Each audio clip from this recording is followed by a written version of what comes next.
Students, have a very sweet day to all of you. I hope you are well and safe at your home. जी हाँ प्यारे बच्चों, आप घर पे ठीक ठाक होंगे और रोज़ का काम रोज कर रहे होंगे।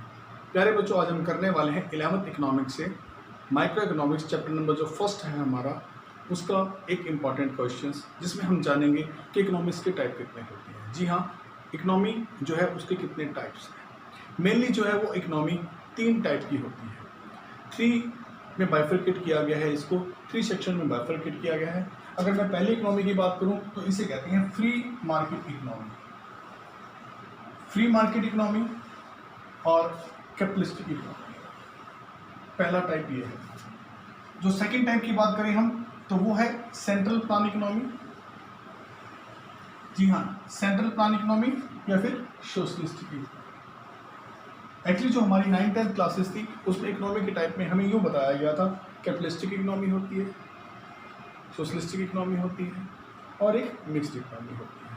यहाँ थोड़ा सा इकोनॉमिक्स के अंदर इसकी क्योंकि कंप्रीहेंसिव डिटेल में आपको बताने वाला हूँ, इसीलिए इनके साथ साथ जो ये चीज़ें हैं, जो इनके नाम हैं, इसको भी बताऊँगा कि एलोबरेट करूँगा कि क्यों इनके ये नाम पड़े हैं। मेरे प्यारे बच्चों, चलिए ये 3 नाम जो हैं, ये 3 प्रकार के इकोनॉमिक सिस्टम होते हैं, ये 3 प्रकार की इकोनॉमी होती है। पहली मैंने बता दी free market economy, capitalistic economy. दूसरी मैंने बता दी सेंट्रल प्लान इकोनॉमी यानी कि सोशलिस्टिक इकोनॉमी। तीसरी मैंने बता दी मिक्स्ड इकोनॉमी। तो प्यारे बच्चों, आज हम पहली वाली, क्योंकि मैं ऑलरेडी एक क्लास लेके आपको समझा चुका हूँ, तो मैं इसमें अब सिर्फ आपको बताऊँगा, लिखूँगा नहीं। सिर्फ मैं अपना लेक्चर मेथड से आपको समझाने की कोशिश करूँगा। 1, 2 और 3 इनमें डिफरेंस क्या है, इनकी डिटेल्स क्या है, इनके एग्जाम्पल क्या है, सुनना बहुत ध्यान से है। टीचर की बात को जो कंसंट्रेट करते हैं, ध्यान से सुनते हैं, they will be success in their life. Succeed होते हैं, बहुत ज़्यादा सक्सीड होते हैं, बहुत आगे तक जाते हैं। सुनना है पहला क्या है। पहला है फ्री मार्केट इकोनॉमी। ऐसी इकोनॉमी, जी हाँ, जहाँ बायर और सेलर दोनों ही फ्री हैं। कौन है बायर? Consumer buyer. खरीदने वाला भी फ्री है, बेचने वाला सेलर भी फ्री है, यानी कि प्रोड्यूसर भी फ्री है। एक ऐसी इकोनॉमी जहां पर बायर भी फ्री है, हाँ, वो अपनी इच्छा से जिसमें उसको लगता है उसका सेटिस्फेक्शन मैक्सिमम होगा वो चीज़ खरीद सकता है। बायर पे भी कोई प्रेशर नहीं है, बायर भी फ्री है, प्रोड्यूसर जो चीज़ों को प्रोड्यूस करता है वो भी फ्री है। अगर ऐसी इकोनॉमी जब बायर भी फ्री हो, प्रोड्यूसर भी फ्री हो, उसका नाम क्या पड़ेगा? Free market economy. बायर किस लिए फ्री है? बायर फ्री है कि वो जो चीज़ें उसे पसंद होती हैं, जो चीज़ें उसे मैक्सिमम सेटिस्फेक्शन देती हैं, क्योंकि बायर क्या करना चाहता है? अपना सेटिस्फेक्शन मैक्सिमम करना चाहता है। जो चीज़ें उसे सेटिस्फेक्शन देती हैं, बायर उन चीज़ों को खरीद लेता है। अर्थात बायर करता है डिमांड, बायर जनरेट करता है डिमांड को। सुनते जाइए। प्रोड्यूसर क्या करता है? प्रोड्यूसर उन चीज़ों को प्रोड्यूस करता है जो उसे मैक्सिमम प्रॉफिट देती हैं, वो भी फ्री है। लेकिन वो उन चीज़ों को प्रोड्यूस करेगा जिनकी डिमांड कंज्यूमर करते हैं, अर्थात जो डिमांड हो रही है उसी अकॉर्डिंग वो सप्लाई देता है। कौन डिमांड करता है? कंज्यूमर यानी कि बायर। कौन सप्लाई देता है? प्रोड्यूसर। तो डिमांड और सप्लाई जहां पर काटते हैं वहीं पर प्राइस तय हो जाता है किसी एक थिंग का, किसी एक वस्तु का प्राइस वहीं तय होता है जब उसकी डिमांड और सप्लाई काटते हैं। जी हाँ, इस इकोनॉमी में, फ्री मार्केट इकोनॉमी में, डिमांड कर्व ऐसे आया, डीडी कर्व ऊपर से नीचे की तरफ, सप्लाई कर्व अपवर्ड की तरफ जाता है। जहां डिमांड सप्लाई काटते हैं वहां पर इक्विलिब्रियम आता है और वहां तय होता है प्राइस। मेरे बच्चों, तो फ्री मार्केट इकोनॉमी एक ऐसी इकोनॉमी है जहां बायर भी फ्री है, जहां सेलर भी फ्री है। बायर द्वारा डिमांड की जाएगी, सेलर द्वारा सप्लाई की जाएगी। जहां डिमांड और सप्लाई काटेंगे वहां प्राइस का मैकेनिज्म बन जाएगा। यहाँ प्राइस मैकेनिज्म हावी होता है। अब फ्री मार्केट इकोनॉमी को कैपिटलिस्टिक इकोनॉमी बोलते हैं। जी हाँ, पूंजीपतियों की इकोनॉमी है। पूंजीपति जो होते हैं उस इकोनॉमी में प्रोडक्शन के सारे रिसोर्सेज प्राइवेट पीपल के हाथ में, ये आपने पढ़ा हुआ है। फ्री मार्केट ऐसी, देखो सारी बातें मैं फ्री मार्केट इकोनॉमी की ही बता रहा हूँ। फ्री मार्केट इकोनॉमी ऐसी इकोनॉमी है जिसमें दोनों पक्ष फ्री हैं, बायर और ये।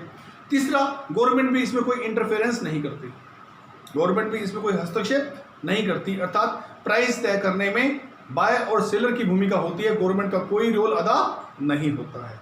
जी हाँ, वो केवल अपना बैठ के लुक आफ्टर करती है और टैक्सेस वसूलती है, बस। प्राइस मैकेनिज्म में उसका कोई रोल नहीं होता।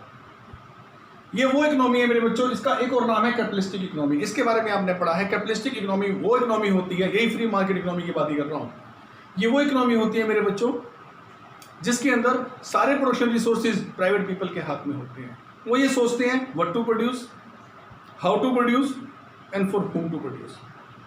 एक देश में क्या पैदा करना है, कैसे पैदा करना है और किसके लिए पैदा करना है। क्या पैदा करना है मतलब कंज्यूमर गुड्स पैदा करनी है या कैपिटल गुड्स पैदा करनी है। कैसे पैदा करनी है, लेबर ज़्यादा लगा के पैदा करनी है या मशीनरी ज़्यादा लगा के पैदा करनी है। और किसके लिए पैदा करनी है, बच्चों के लिए, बूढ़ों के लिए, लेडीज़ के लिए, किसके लिए पैदा करनी है। ये सारे प्रश्नों का जवाब जो है वो प्राइवेट पीपल ही देते हैं। इस इकोनॉमी का जो मेन उद्देश्य होता है, जिस मोटिव से स्थापित की जाती है, वो होता है प्रॉफिट को मैक्सिमम करना। जी हाँ, फ्री मार्केट इकोनॉमी का जो मेन एम है, जो मोटिव है, जो ऑब्जेक्टिव है, is to get maximum profit. Maximum profit को प्राप्त करना होता है। इस प्रकार की इकोनॉमी कहाँ पाई जाती है, कैपिटलिस्टिक कंट्रीज में पाई जाती है। जो डेवलप्ड नेशंस हैं, USA, United state of America में पाई जाती है। जी हाँ, ये पाई जाती है यूनाइटेड किंगडम में, ब्रिटेन में पाई जाती है, स्कॉटलैंड में पाई जाती है, और बहुत सारी नेशंस ऐसी हैं जहाँ पर कैपिटलिस्टिक देश हैं, वो डेवलप्ड देश हैं वो, और वहाँ पर इस तरह पूंजीपतियों की इकोनॉमी पाई जाती है। इसमें buyer free, seller free, government का कोई रोल अदा नहीं होता, सारे रिसोर्सेज प्राइवेट सेक्टर के हाथ में होते हैं। उसका उद्देश्य प्रॉफिट मैक्सिमाइज करना होता है। डोमिनेट कौन करता है, ज़्यादा से ज़्यादा कंट्रोल किसके हाथ में है, प्राइवेट पीपल के हाथ में। तो वो हावी होते हैं, प्राइस तय करने में वो हावी होते हैं, गवर्नमेंट हावी नहीं होती, हावी नहीं होती, डोमिनेट करते हैं वो। अब चलते हैं अगली इकोनॉमी पे, ये हमारी होगी फाइनल, ठीक है। दूसरी पे चलते हैं सेंट्रल प्लान इकोनॉमी।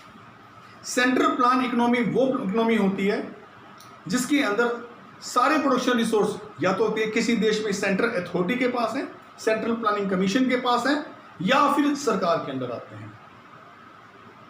इसके अंदर प्रोडक्शन के सारे रिसोर्सेज, उसका decision what to produce, how to produce, for whom to produce, ये सारे डिसीजन या तो सेंट्रल प्लानिंग कमीशन करता है या फिर सरकार करती है देश की।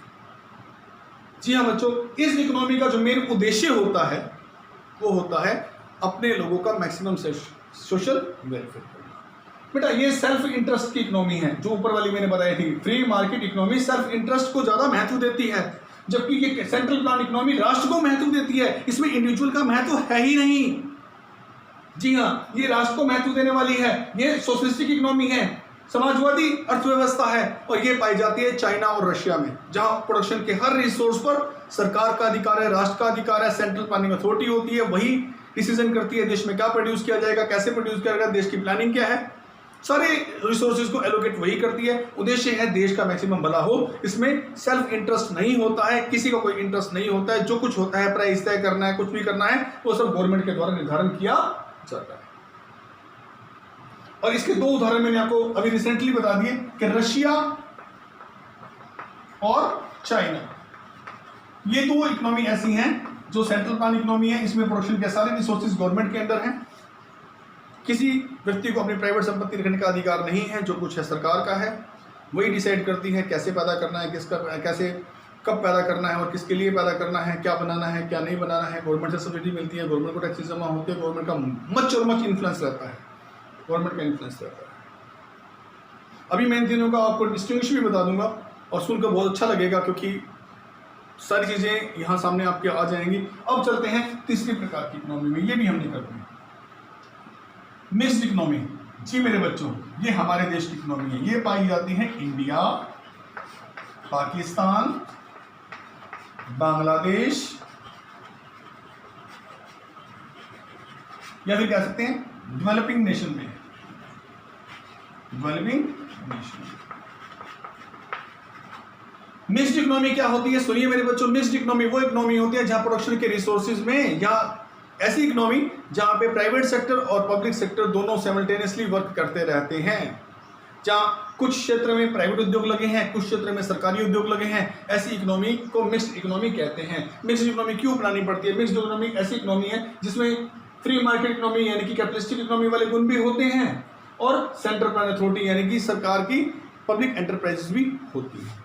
या प्राइवेट और पब्लिक सेक्टर दोनों मिलके काम करते हैं। इसलिए जब प्राइवेट वाले पैसा लगाते हैं, उनका उद्देश्य होता है प्रॉफिट को मैक्सिमाइज करना।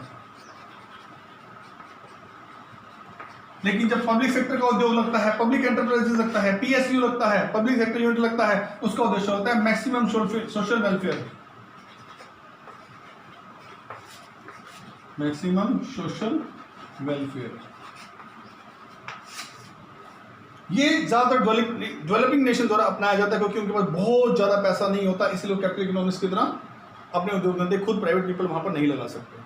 यहाँ तो कुछ लोगों के पास पैसा होता है, वो अपने इंटरेस्ट के हिसाब से उद्योग लगा लेते हैं और अपना प्रॉफिट मैक्सिमम करते रहते हैं, और बाकी जगह पर सरकार को उद्योग लगाने पड़ते हैं, और सरकार का उद्देश्य होता है कि हम वसूले ना पैसा जनता से, बल्कि जनता का मैक्सिमम वेलफेयर करें।